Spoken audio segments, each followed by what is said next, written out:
ஜெர்மனியிலே இசை நிகழ்ச்சி நடத்துவதற்காக ஜூன் 28 வந்து கொண்டிருக்கிறேன்.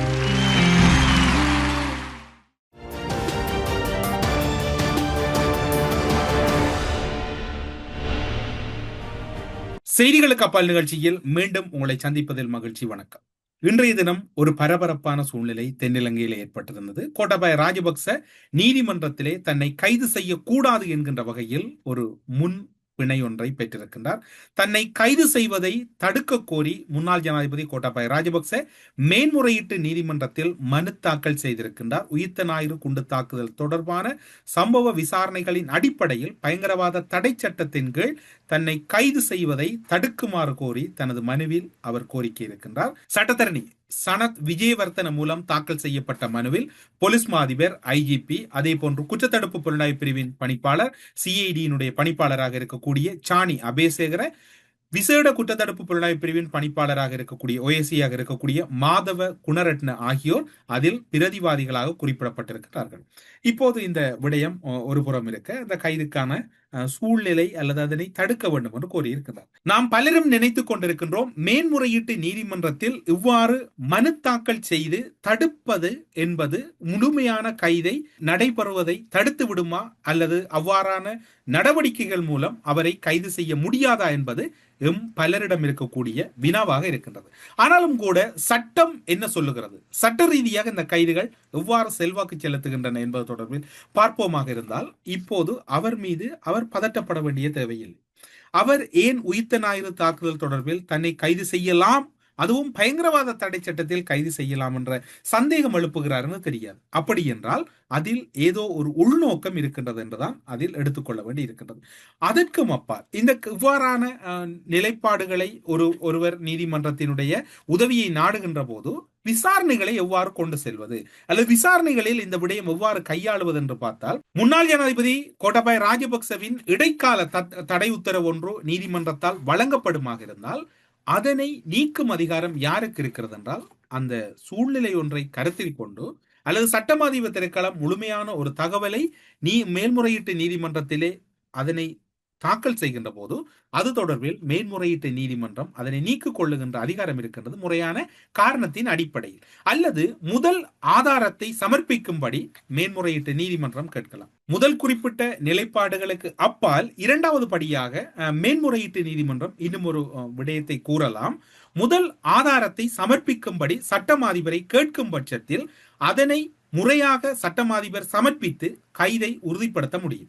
அதாவது இந்த கைது விடயத்தில் அல்லது இந்த கைது செய்யப்படுகின்றதற்கான இடைக்கால தடை உத்தரவு விதிக்கப்படுகின்ற சூழ்நிலையில் சட்டமாதிபரிடம் இது தொடர்பான விளக்கம் கேட்கலாம். அது முதல் ஆதாரத்தை கேட்பதற்கான வாய்ப்பு இருக்கின்றது. என்ன ஆதாரத்தின் அடிப்படையில் இவர் கைது செய்யப்பட போகிறாரா, அதற்கான வாய்ப்புகள் இருக்கிறதா என்று கேட்பதற்கு வாய்ப்பு இருக்கின்றது. தடை உத்தரவை கொடுத்தாலும் கைது செய்ய முடியும். இந்த கைது என்பது தடுக்க முடியாது. தடை உத்தரவு என்பது அது அவருடைய உரிமையாக இருக்கின்றது. ஆனால் நீதிமன்றம் அந்த இடைக்கால தடை உத்தரவு கொடுத்தாலும் அது ஒரு விசாரணை என்று வருகின்ற போது கோட்டாபய ராஜபக்சவை கைது செய்வதை யாரும் தடுக்க முடியாத ஒரு சூழ்நிலை இருக்கிறது. இவ்வாறான ஒரு நெருக்கடியான சூழ்நிலையில் சட்டமாதிப திணைக்களம் மேன்முறையீட்டு நீதிமன்றத்தில் சில தகவல்களை அல்லது தங்களுடைய தரப்பு நிலைப்பாடுகளை வெளிப்படுத்துகின்ற விதம் எப்படி இருக்கிறது என்றால், குறிப்பாக சொல்ல போனால் சட்டமாதிப திணைக்களம் மேன்முறையீட்டு நீதிமன்றத்தில் கூற முடியும், நீதிமன்றத்துக்கு தெரியப்படுத்தி கைது செய்வோம் என்று அவர்கள் ஒரு தகவலை தெரியப்படுத்தலாம்.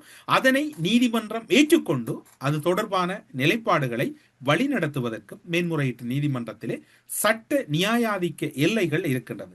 தடை உத்தரவு 14 நாட்களுக்கு கொடுக்கலாம். அது எவ்வளவு தூரம் சாத்தியம் என்பது அல்லது எவ்வளவு தூரத்துக்கு நீடித்து செல்லும் என்பது சட்டமாதிப திணைக்களத்தின் நிலைப்பாடுகளை பொறுத்தேதான் அதில் தங்கி இருக்கின்றது. மேன்முறையீட்டு நீதிமன்றத்தில் இடைக்கால தடை உத்தரவு கோட்டாபய ராஜபக்சவுக்கு வழங்கப்பட்டிருக்கின்ற சூழ்நிலையில் கோட்டாபய ராஜபக்ச உண்மையில் ஒரு விசாரணை, அதாவது கோட்டாபய ராஜபக்ச மனுவில் குறிப்பிட்டிருப்பது போன்று உயிர்த்த ஞாயிறு குண்டு தாக்குதல் தொடர்பான விசாரணையின் அடிப்படையில் பயங்கரவாத தடுப்பு சட்டத்தின் கீழ் தன்னை கைது செய்வதை தடுத்து நிறுத்துமாறு கோரித்தான் அவருடைய விண்ணப்பம் இருக்கின்றது. உண்மையில் அந்த நிலைப்பாட்டில் அல்லது நீதிமன்றத்திலே இவ்வாறான ஒரு சூழ்நிலை எழுகின்ற பட்சத்தில் சட்டமாதிப திணைக்கள நீதிமன்றத்திலே தம்மிடம் இருக்கக்கூடிய முறையான ஆதாரங்களை நீதிமன்றத்தின் கவனத்துக்கு எடுத்து சென்று நீதிமன்றத்தின் விடயத்திலே இந்த விடயங்களை முழுமைப்படுத்தப்பட்டு அதனை நீதிமன்றத்தின் அனுமதியோடு கோட்டாபய ராஜபக்ச கைது செய்யப்படுவதற்கு வாய்ப்பு இருக்கின்றது. இது கோட்டாபய ராஜபக்ச தொடர்பில் நீதிமன்றத்துக்கும் சட்டமாதிப திணைக்களத்துக்கும் இருக்கக்கூடிய ஒரு சூழ்நிலையா இருக்கின்றது. இடைக்கால தடை உத்தரவு வழங்கப்பட்டால் அதன் பின்னர் எவ்வாறான நிலைமைகள் இடம்பெறும் என்பது இவ்வாறான ஒரு சூழ்நிலை இருக்கின்றது. ஏன் கோட்டாபய ராஜபக்ச என்று அவசரமாக ஓடி செல்ல வேண்டிய ஒரு சூழ்நிலை இருக்கிறது என்கின்ற கேள்வி பலரிடம் எழுகின்றது. உங்களுக்கு ஞாபகம் இருக்கு, நேற்று முன்தினம் தான் சாணி அபேசகர குறிப்பிட்டிருந்தார், சட்டத்தரணிகள் அதாவது சுரேஷ் செலவின் சட்டத்தரணிகள் தினமும் வந்து சந்தித்து செல்வதற்கு அனுமதி இல்லை, குடும்பத்தார் வர முடியும். இந்த இடத்தில் தான் அவர்கள் உசாரடைகிறார். முதலாவது சந்தர்ப்பத்தை நீங்கள் பார்த்திருப்பீர்கள். கோட்டாபய ராஜபக்சவுக்கு பயணத்தடை விதித்தவுடன் தான் சுரேஷ் அலே உணவு தவிர்ப்பு போராட்டத்தை ஆரம்பித்தார், அல்லது அவர் பல்வேறுபட்ட மன உளைச்சல்களுக்கு உள்ளானார் என்ற ஒரு பரபரப்பு இலங்கையில் ஏற்பட்டது. இப்போது கோட்டாபய ராஜபக்சவுக்கு இந்த நிலை ஏற்படுவதற்கு முன்னர் இன்னும் ஒரு சம்பவம் இடம்பெறுகிறது. சுரேஷ் செலவின் சட்டத்தரணிகள் அவரை சந்திப்பதற்கு குற்றத்தடுப்பு புலனாய்வு பிரிவின் அதிகாரிகள் அனுமதி வழங்கவில்லை. குடும்பத்தார் சந்திக்கலாம், சட்டத்தரணி எதற்காக ஒவ்வொரு நாளும் சந்திக்க வேண்டும்? அவ்வாறு சந்திக்கின்ற போது அவருக்கு மன உளைச்சல் ஏற்படலாம் என்கின்ற தகவல் குற்றத்தடுப்பு புலனாய்வு பிரிவினுடைய தரப்பால் வெளிப்படுத்தப்படுகிறது. அதன் பின்னர் பார்த்தால் இன்று அவசரமாக இந்த இடைக்கால தடை உத்தரவு பெறுவதற்காக விண்ணப்பம் செய்யப்பட்டிருக்கின்றது மேன்முறையீட்டு நீதிமன்றத்தில். அப்படி என்றால் அதில் இவர் கைது செய்யப்பட போகிறார் அல்லது இவர் இப்படித்தான் கைது செய்யப்பட போகிறார் என்று குற்றத்தடுப்பு புலனாய்வு பிரிவும் சொல்லவில்லை, போலீஸ் ஊடக பேச்சாளரும் சொல்லவில்லை, அல்லது அரசு தரப்பிலும் யாரும் கூறவில்லை, அல்லது மேலதிகமாக எந்த ஒரு தகவலும் வெளிவராத சூழ்நிலையில் கோட்டாபய ராஜபக்சவுக்கான பதட்டத்துக்கு காரணம் என்னவென்று சொன்னால், கோட்டாபய தரப்பு அந்த சட்டத்திறனியூடாக சுரேஷ் செலவுக்கு ஏதோ ஒரு தகவல் அனுப்பி இருக்கிறார்கள், சுரேஷ் செலவிடமிருந்து ஏதோ ஒரு தகவல் பெற்றிருக்கிறார்கள். அந்த தகவல் இடைநிறுத்தப்பட்ட பின்னர் தான் இவர்கள் இந்த முடிவுக்கு வந்திருக்கிறார்கள் என்றுதான் இப்போது பார்க்க தோன்றுகிறது. காரணம், அவர்களுடைய சில நடவடிக்கைகளே இதற்கு வலி சேர்த்து நிற்கின்றது. எனவே இப்போது இருக்கக்கூடிய சூழ்நிலையில் வாசுதேவ நாணயக்கார என்று மிக முக்கியமான ஒரு கருத்தை கூறியிருக்கின்றார். இவர் வேறு யாரும் அல்ல, மஹிந்த ராஜபக்சவின் அணியில் இருந்தவர், மஹிந்த ராஜபக்சவின் தரப்பில் ஒரு முக்கியமான ஒருவராக வலம் வந்தவர் தான் வாசுதேவ நாணயக்கார. இவர் முன்னாள் அமைச்சராக இருந்தவர், தென்னிலங்கையிலே கடுமையான அரசியல் செய்த ஒருவராக இருக்கக்கூடியவர். அவர் கூறுகின்ற ஒரு விடயம் மிகவும் அவதானிக்கப்பட வேண்டி இருக்கின்ற விடயம் என்னவென்று சொன்னார், சுரேஷ் செலவின் உண்ணாவிரதம் கைவிடப்பட வேண்டும், சட்ட நடவடிக்கைக்கு உயிருடன் இருப்பது மிக அவசியம் சுரேஷ் செலை என்கின்ற விடயத்தை அவர் கூறியிருக்கின்றார். தடுப்பு காவலில் உள்ள சுரேஷ் செலவுக்கு இழைக்கப்பட்டதாக கூறப்படும் அநீதிகளுக்கு எதிராக சட்ட நடவடிக்கை எடுப்பதற்கான வழிகள் திறந்தே காணப்படுகிறது, அவை மூடப்படவில்லை. எனவே நீங்கள் உணவு தவிர்ப்பு போராட்டம் என்றது அவசியம் இல்லை என்று கூறுவதுடன், எனினும் இதற்கு அவர் முதலில் உயிருடன் இருக்க வேண்டியது அவசியம் என்பதால் உணவு தவிர்ப்பு போராட்டத்தை கைவிட வேண்டும் என முன்னாள் நாடாளுமன்ற உறுப்பினரும் அமைச்சருமான வாசுதேவ நாணயக்கார கூறியிருக்கின்றார். கொழும்பில் இடம்பெற்ற ஊடக சந்திப்பில் தான் அவர் இதனை கூறுகிறார். உயிர்த்த ஞாயிறு குண்டு தாக்குதல் விவகாரத்தில் ஓய்வு பெற்ற மேஜர் ஜெனரல் சுரேஷ் செலை கைது செய்யப்பட்டு முன்வைக்கப்படும் விசாரணைகள் தற்போதைய அரசியல் சூழ்நிலையில் தேவையற்ற ஒரு குழப்பத்தையே தோற்றுவிக்கின்றன. இந்த முழு விவகாரமும் தற்போதைய நிலையில் அரசியல் மயப்படுத்தப்பட்டுள்ளதுடன் பிரதான ஊடகங்கள் அனைத்தும் இதனையே முதன்மைப்படுத்துகின்றன. குறிப்பாக தென்னிலங்கையில் இருக்கக்கூடிய ஊடகங்கள் படையினரை அனுர கைது செய்து விட்டார் என்கின்ற முதன்மை செய்திகளை மணித்தியாலத்துக்கு பிரசுரிக்கின்றன. சலே தொடர்பில் நாட்டில் இருவேறு அரசியல் கருத்துக்கள் மோதிக்கொள்ளப்படுகின்றன.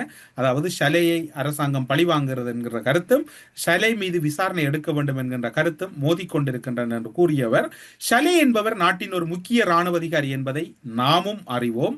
கடந்த காலங்களில் எத்தனையோ முக்கிய இராணுவ அதிகாரிகள் விசாரணைக்கு உட்படுத்தப்பட்டனர், சிறையில் அடைக்கப்பட்டனர், தண்டனைக்கு முகம் கொடுத்தனர். அவ்வாறு இருக்கையில் இந்த விவகாரத்தை மாத்திரம் ஏன் இவ்வளவு பெரிய அரசியல் விவாதமாக நீங்கள் மாற்ற வேண்டும் என்று கடந்த காலத்தில் அவருடைய நண்பராக இருந்த ராஜபக்ச ரெஜிமை பார்த்து கேட்கின்றார். தேவையற்ற விவாதங்கள் காரணமாகவே இந்த முழு பிரச்சனைகளும் தேவையற்ற அரசியல் சாயம் பூசப்படுகிறது. எந்த ஒரு அரசாங்கமும் தமக்கு நம்பிக்கையற்றவர்களை உயர் பதவியில் அமர்த்துவதில்லை.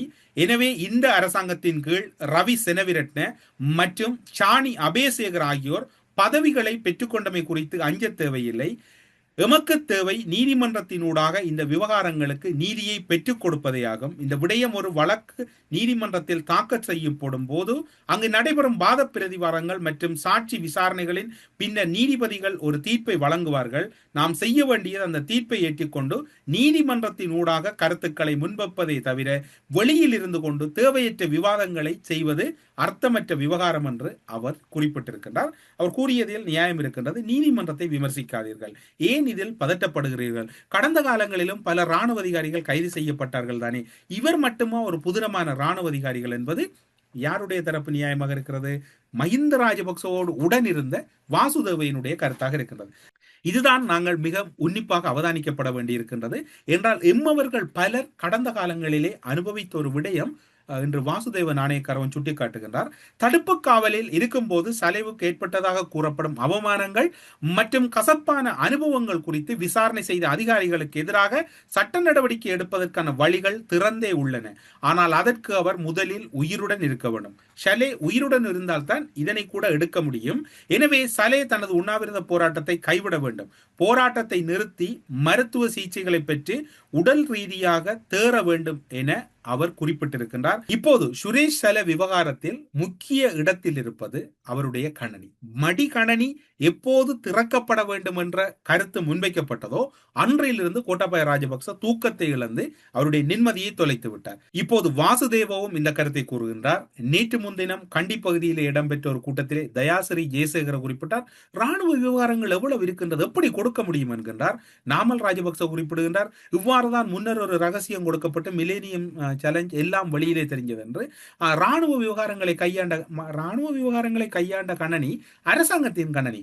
அரசாங்க அதிகாரி ஒருவர் அவருடைய பதவியில் இருந்து ஓய்வு பெற்று செல்லுகின்ற போது முழு தகவல்களையும் அரசுக்கு வழங்கிவிட்டு செல்ல வேண்டும். இதுதான் அங்க இருக்கக்கூடிய அரச விதிக்கோவையின் நடைமுறையாக இருக்கிறது. அதனை எப்படி சுரேஷ் சலே மீற முடியும்? சலேயின் கணனிக்கான கடவுச்சொல்லை அதிகாரிகள் கோரியுள்ளதாக அறிய முடிகிறது. கணனியின் கடவுச்சொல்லை வழங்க முடியாது எனின் அதற்கான காரணத்தை அவர் தெளிவுபடுத்த வேண்டும். வாசுதேவன் இந்த வினா என்பது மிகவும் பெருமதி மிக்க வினா. தான் முன்னெடுத்த புலனாய்வு விசாரணைகள் மற்றும் சேகரித்த ரகசிய தகவல்கள் அனைத்தையும் கணனியிலே இருப்பதாக அவர் கூறக்கூடும். ஒருவேளை கடவுச்சொல்லை வழங்கினால் அதில் உள்ள அனைத்து தகவல்களையும் அதிகாரிகள் கைப்பற்றி தமக்கு சாதகமாக பயன்படுத்தக்கூடும் என்ற அச்சம் அவருக்கு இருக்கலாம்.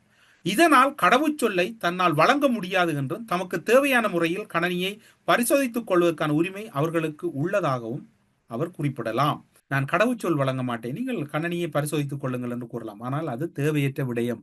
அதனை நீங்கள் அப்படி செய்யாதீர்கள், கொடுங்கள் என்றுதான் இவர் கூறுகின்றார். இப்போது நீங்கள் மிக முக்கியமான கோட்டாபாயவின் இன்றைய நீதிமன்றத்துக்கு சென்றதற்கான மிக முக்கியமான காரணங்களாக இருப்பது, முதலாவது காரணம், கோட்டாபாயவுக்கு பயணத்தடை விதித்தவுடன் சுரேஷ் சலே உண்ணாவிரதத்தை ஆரம்பித்தார். சுரேஷ் சலே உண்ணாவிரதத்தை ஆரம்பித்த பின்னர் சட்டத்தரணியும் குடும்பத்தாரும் தொடர்ச்சியாக சந்தித்து வந்தனர். சட்டத்தரணியை சந்திப்பதை நிறுத்தியவுடன் அதற்கு அப்பால் இந்த கடவுச்சொற்கள் கேட்கப்படுகின்ற போது அதனால் குழப்பமடைந்த பின்னர் இப்போது கோட்டாபய ராஜபக்ச இறுதியாக தன்னை காப்பாற்றும்படி நீதிமன்றத்தின் உதவியை நாடியிருக்கிறார். இவர்களெல்லாம் ஒரு காலத்திலே நீதிமன்றத்தை மதிக்காதவர்கள். இன்று பயங்கரவாத தடை சட்டத்திலே கைது செய்ய வேண்டாம் என்று இவர் கூறுகின்ற அவலம்தான் பெரும் அவலமாக மாறியிருக்கிறது. மனோ கணேசன் மிக முக்கியமான ஒரு கருத்தை கூறியிருக்கிறார். ஐயோ, கைது வேண்டாம் என்ற ஜிஆரின் கர்மா செய்தியால் பிளைட் முழுக்க சிரிப்பு என்று. அதாவது அவர் பயங்கரவாத தடை சட்டத்தை பிடிஐயில் எவ்வளவு மோசமான விடயங்களை எல்லாம் இந்த கோட்டாபய ராஜபக்ச கடத்தினார், பல்வேறுபட்ட விடயங்களை எல்லாம் கையாண்டார். அந்த விவகாரம் தொடர்பில் தான் இப்போது மனோ கணேசன் தன்னுடைய கருத்தை நீங்கள் இப்போது பார்க்கலாம், அவர் வெளிப்படுத்தி இருக்கக்கூடிய விதத்தை. இன்று இடம்பெற்ற ஊடகவியலாளர் சந்திப்பில் அமைச்சரவை பேச்சாளரும் அமைச்சருமான நலிந்த ஜேதிசவிடம் ஊடகவியலாளர் ஒருவர் இவ்வாறான வினாவை முன்வைக்கின்றார். முன்னாள் ஜனாதிபதி கோட்டாபய ராஜபக்ச விரைவில் கைது செய்யப்படலாம் என்று சமூக ஊடகங்களிலே செய்திகள் பரவுகின்றன. அது மட்டுமல்லாது தன்னை பயங்கரவாத தடை சட்டத்தின் கீழ் கைது செய்யப்படக்கூடாது என்று அவர் மேன்முறையீட்டு நீதிமன்றத்திலே ஒரு உதவியை நாடியிருப்பதாகவும் கூறப்படுகிறது. ஒரு மனு தாக்கல் செய்திருப்பாங்க கூறப்படுகிறது. அது தொடர்பில் உங்களுடைய நிலைப்பாடு என்ன என்று அவர் கேட்கின்றார். அதற்கு பதிலளித்த நலிந்த ஜேதிஸ் அவர்கள், ஆமாம், உயிர்த்த ஞாயிறு தாக்குதல் தொடர்பில் இப்போது பல விசாரணைகள் இடம்பெறுகின்றன. கோட்டாபய ராஜபக்சவுக்கு எவ்வாறு தொடர்பு இருக்கின்றது என்று என்னிடம் இல்லை. அது தொடர்பான விடயங்கள் என்னிடம் இல்லை. விசாரணை தகவலின் அடிப்படையில் தான் அவர் கைது செய்யப்படுவாரா கைது செய்யப்பட மாட்டாரா என்று தெரிய வரும். குற்ற விசாரணை பிரிவினுடைய நிலைப்பாடுதான் அவரை கைது செய்வதா இல்லையா என்பது தெரியாது, எனக்கு தெரியாது. விசாரணை முன்னெடுக்கப்படும் விதத்தை அடிப்படையாக கொண்டுதான் இப்போது அந்த நடவடிக்கைகள் எடுக்கப்படும். விசாரணைகள் முன்னெடுக்கப்படுகின்ற அடிப்படையை வைத்துக் கொண்டுதான் ஒருவருக்கு தோன்றக்கூடும், இந்த விசாரணையில் தான் கைது செய்யப்படுவோமா அல்லது எப்படி வரும் என்றெல்லாம் அவர்கள் சிந்திக்க கூடும். உண்மையில் அது பற்றி எனக்கு தெரியாது, ஏனென்றால் அது விசாரணை அதிகாரிகளின் கடமை.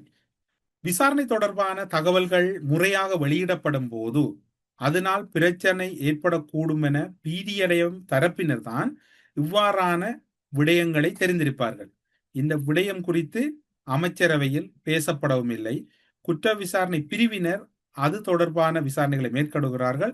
அவர்களிடம் கிடைக்கப்படுகின்ற வாக்குமூலங்கள் பதிவு செய்யப்படும் விசாரணைகளின் அடிப்படையில் அந்த விசாரணை நேர்த்தியாக இடம்பெறுகின்றன.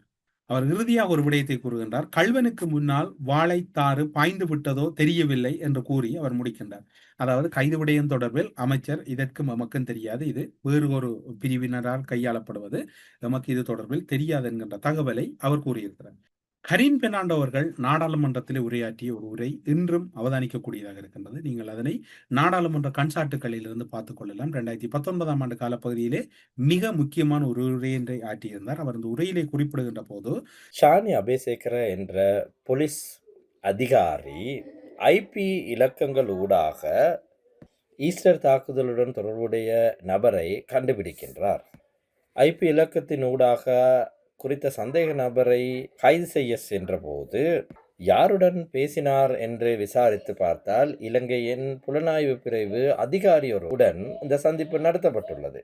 இந்த விடயம் எந்த ஒரு ஆணைக்குழுவிலும் வெளியிடப்படவில்லை. நான் இதை தரவு மூலத்துடன் குறிப்பிடுகின்றேன்.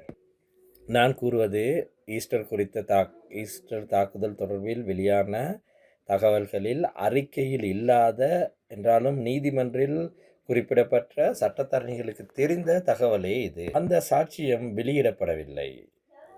சபாநாயகர் அவர்களே, அந்த புலனாய்வு பிரிவு அதிகாரியை கைது செய்து விசாரணைக்காக கொண்டு வந்தபோது இராணுவ புலனாய்வு பிரிவினர் அந்த சந்தேக நபரை இது எங்களுடைய ப்ரொஜெக்ட் என கூறி அவரை அழைத்து சென்றதாக சாட்சியங்களில் தெளிவாக கூறப்பட்டுள்ளன. இது ஆணைக்குழுவில் வழங்கப்பட்ட சாட்சியம் ஒன்று, இது எங்கும் வரவில்லை.